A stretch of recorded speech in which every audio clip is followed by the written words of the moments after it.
How to remove watermark from video in CapCut. Welcome back to Glitch Sorcerer, and let's get right into this video. To remove the watermark in CapCut, you can use a hack of placing over a sticker on it. For this, all you have to do is just scroll at the bottom of all of the tools from the toolbar.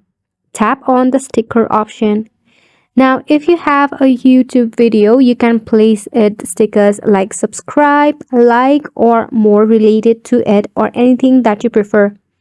Just ensure that it is aligned in the way it overlaps the watermark. For an example, I've showed you right here. Now, all you have to do is just tap on the sticker, then drag along to the end of the video. And when you give it a play, you will have a brand new video where the watermark is hidden. Isn't this such a clever and a cool hack? So you can go ahead and try this hack out, and I bet it does not look anything but good and according to your content pace.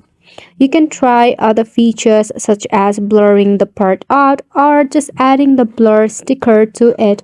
This wraps up the tutorial as well. Thank you so much for tuning in. We'll see you very soon.